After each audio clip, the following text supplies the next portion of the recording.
I'm Shannon Tindle, the writer-director of Ultraman Rising. I'm Hayden Jones, I'm the VFX supervisor for Ultraman Rising. Can you talk about the origin of Ultraman Rising story? How did you get the idea and what was the process to bring it to the screen? I moved to LA in '97 and I had watched Ultraman as a kid, and I kind of reconnected with the character when I moved to LA in '97 and started to see all this merchandise, all these different things from the character. And I started to form this idea that what if we took a character like Ultraman and show what it would be like if he had to raise the child of his enemy, a guy who was not prepared to be a father, but he was a hero, like what that might be like. And I shopped it around for the next 20 years. And what was great about that though is if I hadn't, I wouldn't have gotten a chance to work with this guy. So. Yeah, I mean, it was we had a great working relationship on Lost Ollie, and so we started working on that, and then as that was just starting off, Shannon went, I've got this great idea for a feature animation, Ultraman Rising. How do you feel about doing that? And we were kind of like, this is going to be a real challenge, but yeah, no, it was going to be amazing right from the very first kind of chats we had about it. What message did you want to convey with this film? Has it changed over the course of this 20-year process? No, like the message and even the story stayed pretty similar. What a message I wanted to say is that parents learn as much from their children as their children learn from them. Relationships between parents and children can be challenging, but if there's always love at the center of it and there's openness and understanding, then there can be continued connection and there can be healing. And so that's the story that I want to tell. I keep saying it's not a superhero film, it's a film about parents and children that happens to star a superhero. So that was the same notion I had in the beginning, and that's what it was throughout the film. How did the visual effects crew get involved? How did they connect to the story?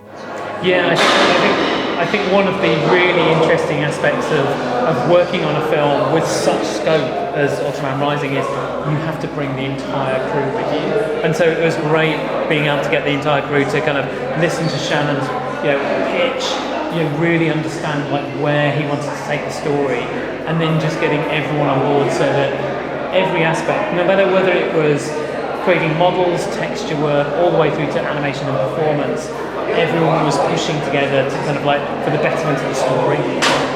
How did you manage to stay true to Japanese culture and Ultraman's root while making a film aimed at an international audience? So of course I wanted to lean into things that were universal for everybody, things that we all go through with those struggles with parents and children, but we did want to make sure that not just Tokyo was represented accurately, but the folks there were represented accurately. So how do you go about that? You got to make sure that you have folks that come from Japan who are intimately involved in the film. So my co-director, John Aoshima, was born and lived in Japan until he was about 8. Our head of story, Rie Koga, she's from Japan, was a big part of it. Makiko Wakita, who ran our story department, from Japan. And we actually had an internal cultural team of just our Japanese crew members, and I never went into that room. I wanted them to have a safe space where they could go, watch the film, talk about it, and make sure that we got certain details right. We also had a cultural consultant on the film.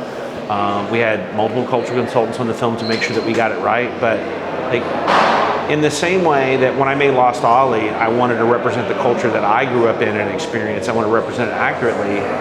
I wanted to make sure that the Japanese culture was represented thoughtfully and accurately. And the only way I think you can do it is to have folks involved in the film who come from whatever place that you're representing in the film.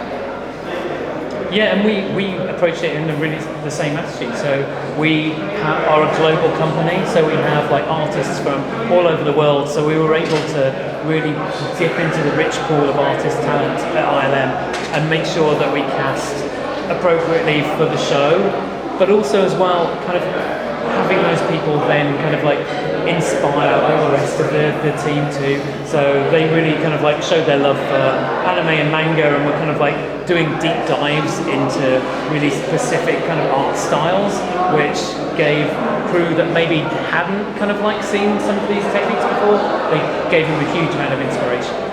Ken Sato is a very interesting character with a lot of personal growth. How did you create such an authentic character? Well, how you do it is you fight really hard to protect it, because a lot of times, and I understand it, like, you know, studios want a character to be likable.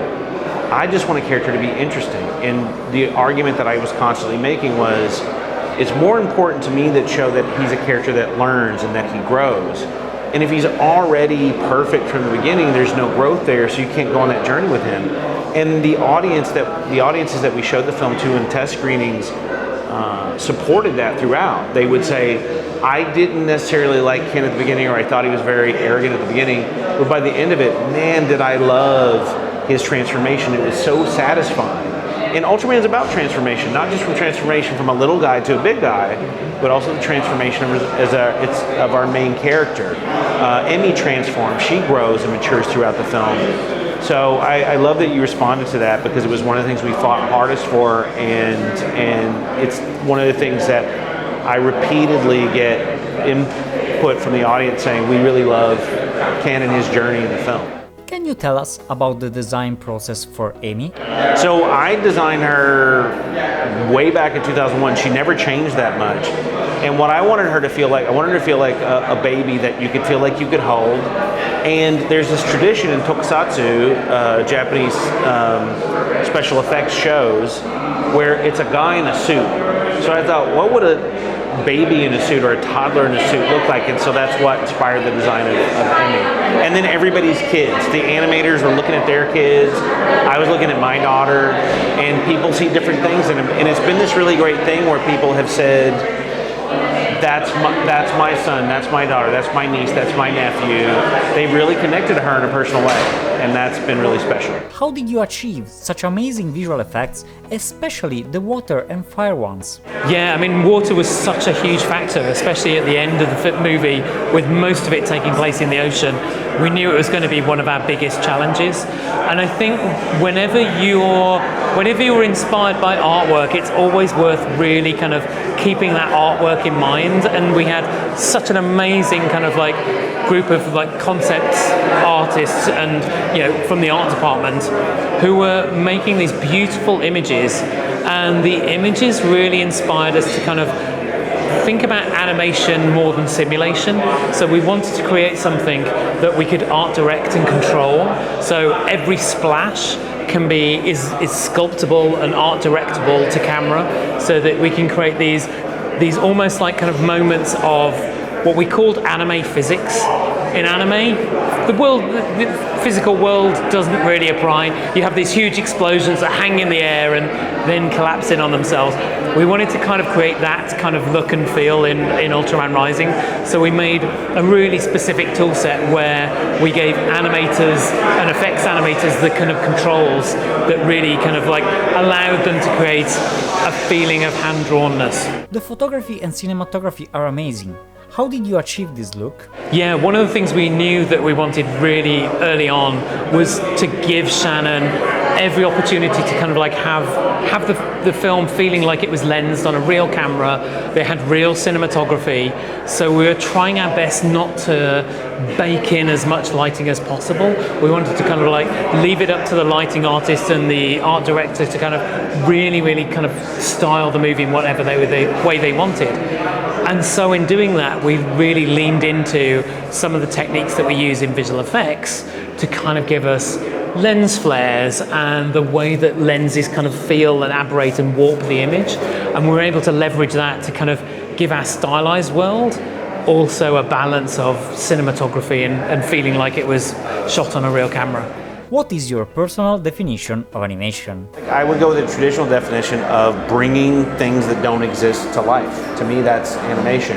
And it covers so many different forms, from stop motion to 2D to CG. I worked in all of those mediums, and it's a different approach, but you're really trying to use your artistic skill to create characters that people believe are real, that never existed.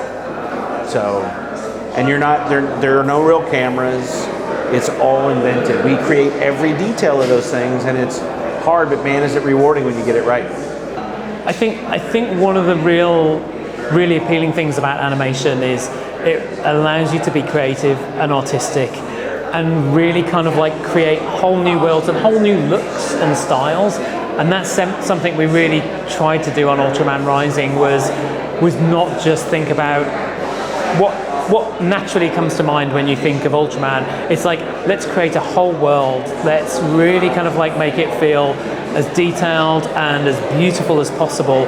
And I think animation is one of those great arts where anything you can think of, you can actually put on screen and really make something that's truly magical.